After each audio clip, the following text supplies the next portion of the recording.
Hello hello जय हिंद दोस्तों, UP classes में आपका स्वागत है। मैं निकेश यादव आज आप लोगों के सामने पुनः जो आप लोगों का हम लोग WSM मेथड से सिंगली रेनफोर्स में जो आपका बीम होती है उसका हम लोग क्या कर रहे थे, एनालिसिस कर रहे थे, जिसमें कि हमने एनालिसिस कर लिया था और हम क्या उसके ऊपर जो प्रॉब्लम्स हमारी हैं उनको हम सॉल्व कर रहे थे। इसके पहले प्रॉब्लम्स का आपका एक लेक्चर हो चुका है, ये आपका प्रॉब्लम्स का सेकंड लेक्चर है, जिसमें हम कि आपके सामने जो क्वेश्चन दिया हुआ है इसको करेंगे और भी क्वेश्चन हम आगे करेंगे। तो देखते हैं, जैसे कि मैंने बताया था कि सबसे पहले ऐसे क्वेश्चन करते वक्त हमें क्या करना चाहिए। तो सबसे पहले हमें जो डाटा दिया हुआ रहता है उनको हम लोग नोट करते हैं, उसके बाद हम देखते हैं कि आगे हमें क्या ज्ञात करना है और क्या ज्ञात नहीं करना है। तो सबसे पहले हम क्वेश्चन को पढ़ते हैं और देखते हैं कि हमें ये क्या दिया है और क्या हमें निकालना है। जैसा कि ये दिया है कि a section of reinforce concrete, यानी कि हमारे पास कोई आपका रेनफोर्स कंक्रीट का एक सेक्शन है जो आपका क्या है 200 mm इंटू 400 mm का है आपका, यानी कि 200 बाई 400 mm का आपका वो है, जिसमें कि आपका इफेक्टिव डेप्थ आपकी कितनी है, ये आपकी जो 400 दिया है ये आपकी टोटल डेप्थ नहीं दिया, ये आपकी इफेक्टिव डेप्थ दिया है। यानी कि हम अगर सेक्शन यहां बनाना चाहें तो ये आपका यहां पर अगर हम लोग एक सेक्शन बनाते हैं तो सेक्शन आपका कुछ इस प्रकार बनेगा। बीच में यही कहीं से आपकी न्यूट्रल एक्सिस गई रही होगी, जिसे हम लोग NA बोलते हैं। अब सिंगली रेनफोर्स है तो नीचे हम लोग क्या करते हैं, बार प्रोवाइड करते हैं, जिन्हें हम लोग AST, यानी कि इसकी एरिया को हम लोग AST बोलते हैं। ये ऊपर वाला आपका टेंशन जॉन होता है, ऊपर से यहां तक की डिस्टेंस हमारी आपकी X आपके ले लेते हैं। और आगे और हम नीचे देखते हैं कि सवाल हमसे क्वेश्चन में बोला है कि जो इसकी क्रॉस सेक्शन, इसका जो इसका क्रॉस सेक्शन है 200 है, यानी कि जो इसकी टोटल विड्थ है ये आपकी 200 है, और इसकी जो इफेक्टिव डेप्थ है यहाँ पर इफेक्टिव कोष्टक में लिख दिया, यानी कि स्मॉल डी है, कैपिटल डी नहीं। अगर कैपिटल डी होता तो ये आपका यहां से यहां तक पूरा होता। ये बोल रहा है कि इफेक्टिव डेप्थ हमें दिया है, यानी कि जो स्टील है, स्टील के सेंटर से लेके टॉप मोस्ट एज तक की ये डिस्टेंस हमें दिया है। ये डिस्टेंस हमें कितना दिया हुआ है यहाँ पर, ये हमें आपका दिया हुआ है 400 mm। कितना दिया हुआ है, 400 mm दिया हुआ है। और आगे हमसे क्या बोला है, and it to be design as balance section, जो कि यह जो डिजाइन की गई है किसके लिए, बैलेंस सेक्शन डिजाइन की गई। यानी कि बैलेंस सेक्शन का मतलब आप लोग जानते होंगे कि बैलेंस सेक्शन में क्या होता है कि जो हमारी कंक्रीट होती है और हमारी जो स्टील होती है दोनों एक साथ फेल होती है। क्या होती है, दोनों एक साथ फेल होती है। और अगर मैं इसको टेक्निकली भाषा में बोलूं तो जो आपकी कंक्रीट होती है और जो आपकी स्टील होती है दोनों आपकी मैक्सिमम परमिसिबल स्ट्रेस पर एक साथ पहुंचती हैं, जिसके कारण ये क्या करती हैं, एक साथ फेल होती हैं। तो उस स्थिति में जो आपका एक्चुअल न्यूट्रल एक्सेस होता है वही उसका क्रिटिकल न्यूट्रल एक्सेस होता है, वही उसी को हम लोग न्यूट्रल एक्सेस बोल सकते हैं। तो इसी स्थिति में ये इसी के लिए हमें दिया हुआ है। और आगे बोला find its moment of resistance of section, यानी कि जो हमें सेक्शन दिया हुआ है इस सेक्शन का मोमेंट ऑफ रेजिस्टेंस हमें निकालना है। और दूसरी चीज हमसे बोला and measurement of section of steel, यानी कि जो हमें सेक्शन दिया हुआ है इस सेक्शन में हमें स्टील कितने स्टील की जरूरत पड़ेगी उसकी बात कर रहा है।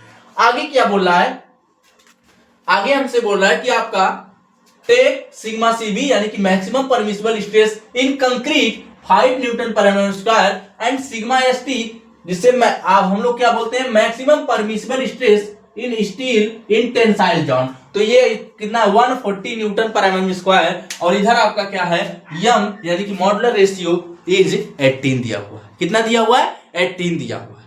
आई थिंक ये जो चीजें मैं यहाँ पर क्वेश्चन पढ़ा हूं ये सारी आपको समझ में आई होगी कि क्या क्या हमें दिया हुआ है। अब हम क्या करते हैं, अब हम इनको नोट करते हैं। जैसे कि हम लोग गिवन में इसको अगर नोट करना चाहेंगे कि हमें क्या दिया हुआ है, तो हमें दिया हुआ है विड्थ दिया, यानी कि विड्थ दिया हुआ है ये आपकी कितनी है 200 mm है। उसके बाद वो आपकी इफेक्टिव डेप्थ स्मॉल डी दिया हुआ है, ये आपकी कितनी है 400 mm है। उसके बाद हमें दिया हुआ है आपका, हमें निकालना क्या है, मोमेंट ऑफ रेजिस्टेंस, यानी कि MR निकालना है।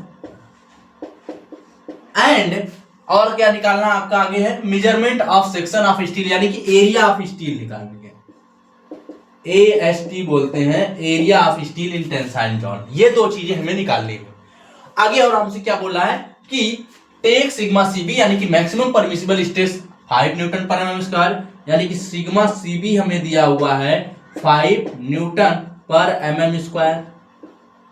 उसके बाद सिग्मा एसटी हमें दिया हुआ है 140 न्यूटन पर एमएम स्क्वायर। उसके बाद हमें आपका एम दिया हुआ है, मॉड्यूलर रेशियो जिसे हम लोग बोलते हैं, ये आपका है, ये हमारा दिया हुआ है 18 दिया हुआ है।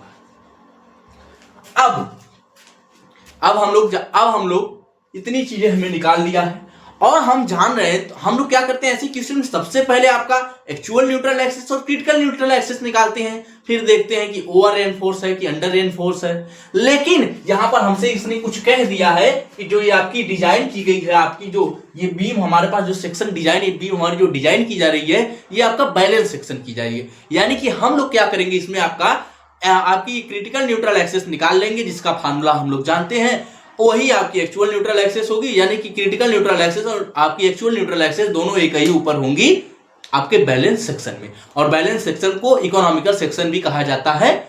आई थिंक ये चीज आपको पता होगी। तो अब हम लोग इसके फार्मूला लगाते हैं। फार्मूला हमारा क्या होता है, X C is equal to, system में एक्स ए एक्स सी सब सेम होगा, तो यहां पर हम लोग एक्स सी यूज कर रहे हैं। क्या यूज कर रहे हैं, एक्स सी यूज कर रहे हैं।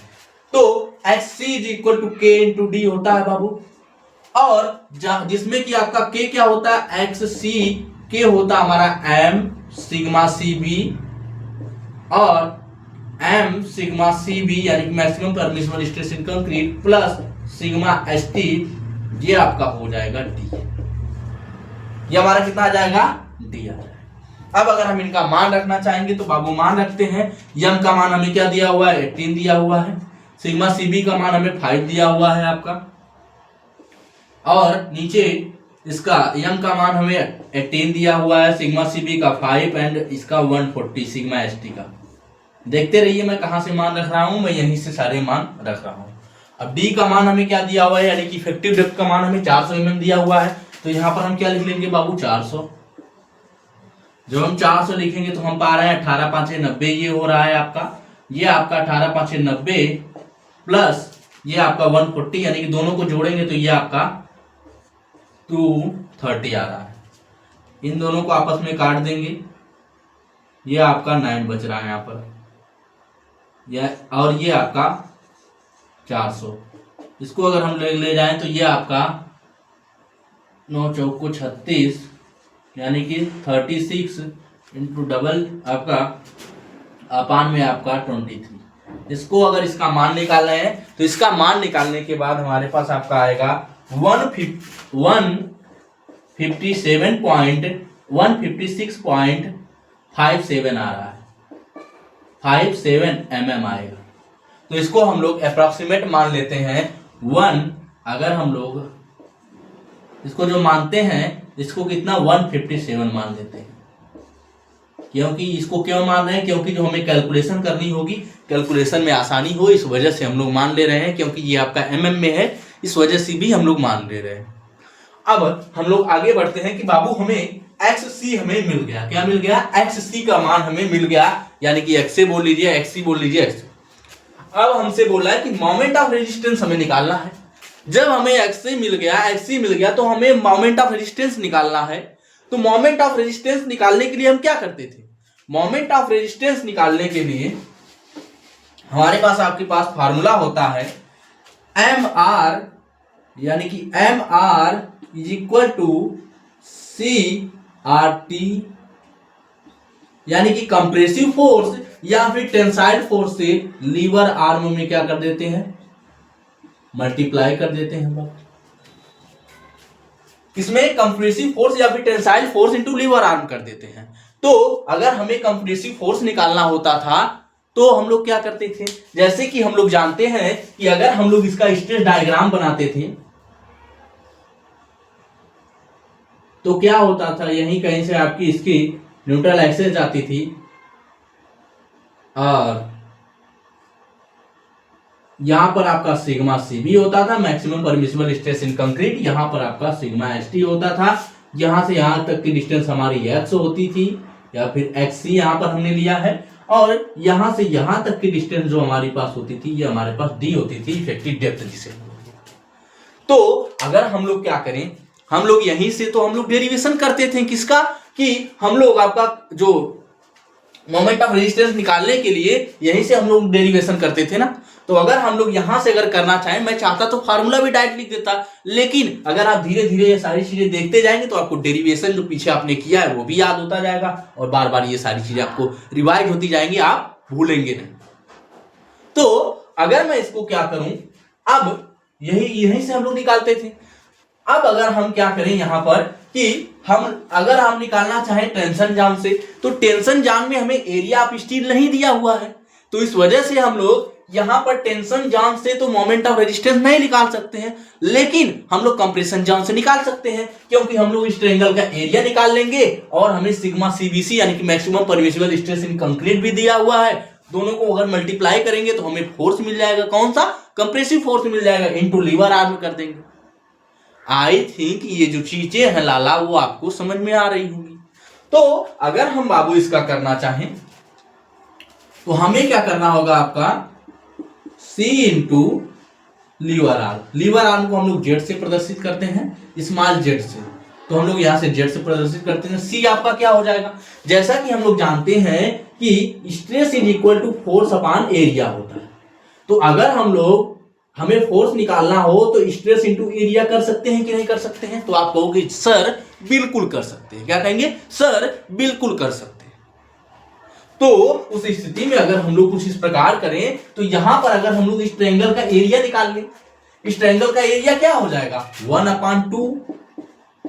1/2 और यहां से यहां तक पूरी जो इसकी टोटल विड्थ है, टोटल चौड़ाई आपकी कितनी है, ये आपकी बी होती है, तो बी कर लें, इनटू और यहां से यहां तक डेप्थ क्या होती है, ऊपर से लेकर के यहां न्यूट्रल एक्सिस तक आपकी एक्स होती है, एक्स सी यहां पर है। तो ये हमें क्या मिल गया, एरिया मिल गया। और एरिया में अगर हम लोग इसका स्ट्रेस यानी कि maximum permissible stress in concrete से अगर मल्टीप्लाई कर दें सिग्मा सीबी से, तो ये तो आपका फोर्स हो जाएगा। अब यहां हमें लीवर आर्म निकालना है। लीवर आर्म क्या होता है, लीवर आर्म हमारा यहां पर जो आपका कंप्रेसिव फोर्स लगता है ऊपर से यहां तक की जो डिस्टेंस होती है xc/3 होती है। क्या होती है, xc/3। तो लीवर आर्म हमारा जो होता है, नीचे आपका टेंसाइल जॉइंट जो होता है, टेंसाइल जॉइंट का जो सेंट्रॉइड होता है, यानी कि हम स्टील डालते हैं, स्टील के सेंट्रॉइड से लेकर के अपर एज में जो उसका सेंट्रॉइड होता है ट्रायंगल का, वहां तक की परपेंडिकुलर आपकी डिस्टेंस होती है।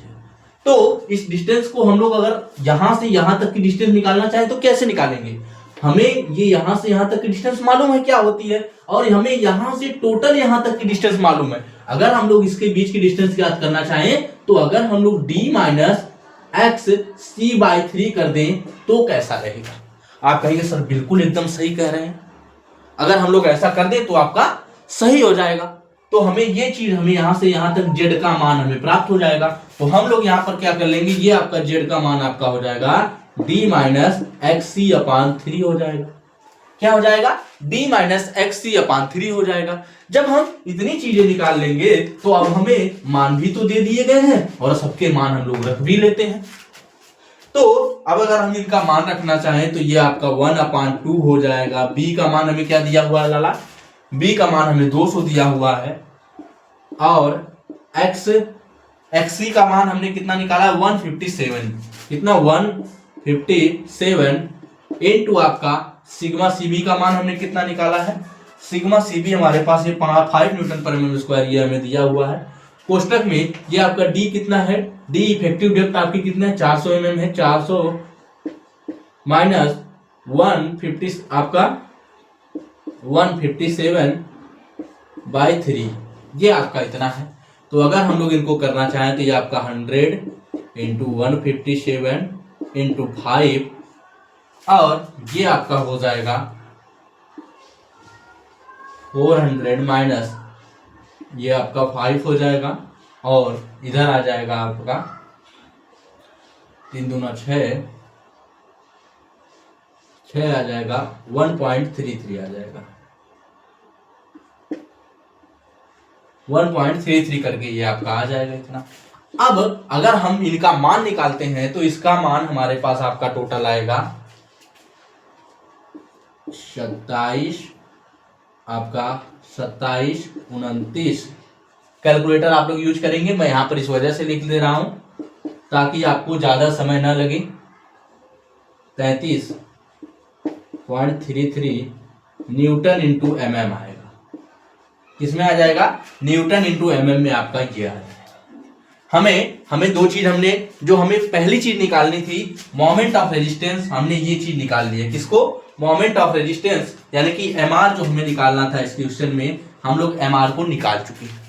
और आपको कैलकुलेटर एग्जाम में अलाउड है, आप कैलकुलेटर की सहायता से जल्दी से कैलकुलेट कर लेंगे।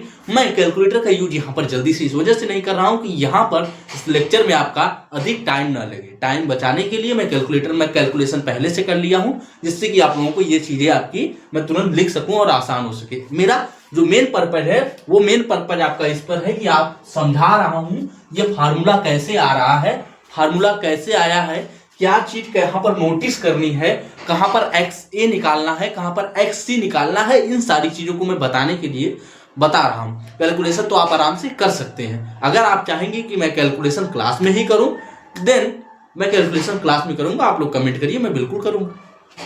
अब ये हमें प्राप्त हो गया। अब हमें अगर एरिया ऑफ स्टील निकालनी है तो हम लोग मोमेंट ऑफ रेजिस्टेंस, बाबू जानते हैं कि हमारे पास मोमेंट ऑफ रेजिस्टेंस क्या है, कि जो मोमेंट ऑफ रेजिस्टेंस है वो तो हमें पता चल गया कि हमारे पास जो मोमेंट ऑफ रेजिस्टेंस वो पता चल गया। तो आपका सेक्शन बैलेंस सेक्शन है, तो सिस्टम में जितना आपका मोमेंट ऑफ रेजिस्टेंस आपका टेंसाइल जॉन से आएगा, उतना ही आपका moment of resistance compression John से आएगा। तो सिस्टम में इस वाले मोमेंट ऑफ रेजिस्टेंस को हम लोग आपका अगर कंप्रेसिव वाले पार्ट से निकालेंगे तो निकाल सकते हैं। तो अगर हम लोग निकालना चाहें बाबू, अगर हम लोग यहाँ पर निकालना चाहें तो क्या हम लोग ऐसे नहीं कर सकते हैं? mr is equal to T into lever arm. तो आप लोग जानते हैं कि अगर टेंसाइल फोर्स हमें निकालना होता है तो हमें AST यानी कि एरिया ऑफ स्टील हमें दिया नहीं है, एरिया ऑफ स्टील निकालना है। तो इसमें भी हम लोग सिग्मा अपॉन यानी कि stress is equal to force upon area जानते हैं। तो अगर हमें फोर्स निकालना है तो आपका स्ट्रेस इंटू एरिया कर सकते हैं। तो अगर हम लोग एरिया, हमें इसकी क्या होती है? AST होती है। क्या होती है? AST, एरिया ऑफ स्टील जो हमें फाइंड करनी है। AST इंटू सिग्मा ST आपके पास into lever arm D minus XA/3 आपका आ गया। यही हमारे पास है। लीवर आर्म तो हमने निकाला था, तो लीवर आर्म भी आपका इसके लिए भी यही रहेगा। तो उस स्थिति में आपका क्या हो जाएगा? मोमेंट ऑफ रेजिस्टेंस को अगर हम लोग उधर रखना चाहें तो AST यानी कि एरिया ऑफ स्टील हम लोग into sigma ST into D minus XA/3, इनको हम पहले इनके स्थान पर मान रख लेते हैं। यानी कि AST हमें निकालना है। अब जो हमें एरिया ऑफ स्टील है ये हमें निकालना है। AST ज्यादा जगह नहीं, इस वजह से मैं थोड़ा सा सोच रहा हूं कि जब कम ही में ही हो जाए। और सिग्मा ST का मान हमें दिया है 140 न्यूटन पर mm स्क्वायर। सिग्मा ST क्या है? ये आपका maximum permissible stress in concrete है। ये आपका हो जाएगा इनटू में, और ये आपका कोष्टक में D माइनस आपका हो जाएगा। D आपका कितना? इफेक्टिव डेप्थ 400 माइनस 157/3, और ये आपका हो जाएगा मोमेंट ऑफ रेजिस्टेंस, ये आपका इतना 27, 29, 18, 33.33। अब अगर हम लोग क्या करें, AST हमें निकालना है, एरिया ऑफ स्टील निकालना है, तो 27, 29, 18, 33.33 अपॉन में अगर इनको ला दें 140 इंटू कोष्टक में 400 अपॉन 157, ये आपका 157 है, 157 अपॉन 3 कर दें तो उस स्थिति में जो हमें मान प्राप्त हो रहा है, ये इसका मान हमें प्राप्त होगा 588.82 न्यूटन पर mm स्क्वायर प्राप्त होगा। अब अगर हम डिजाइनिंग कर जाए आ रहे हैं तो स्टील की मात्रा थोड़ी सी बढ़ा सकते हैं, तो इसको हम लोग कितना कर सकते हैं? 590 मान लीजिए, न्यूटन पर एमएम स्क्वायर मान लीजिए। आई थिंक ये जो चीजें हैं, जितनी भी चीजें मैं बताया हूं वो आपको क्लियर हुई होगी। मैं यहाँ पर कैलकुलेशन में उतना ज्यादा क्यों नहीं किया हूं, इसका रीजन ये है कि आपके पास कैलकुलेटर होगा, आप अगर चाहेंगे तो यहीं से थोड़ा सा करके आप पूरा कैलकुलेशन इसका कर सकते हैं। लेकिन मैंने कैलकुलेशन इसी वजह से नहीं दिखाया है कि अभी कैलकुलेशन अगर करता तो आपकी जो वीडियो है ये आपकी लंबी हो जाती, इस वजह से मैंने कैलकुलेशन नहीं किया है। अब हम क्या करते हैं, अब हम लोग अपने अगले क्वेश्चन की ओर बढ़ते हैं और धीरे धीरे आप लोग देख रहे होंगे क्वेश्चंस के लेवल बढ़ते जा रहे हैं। तो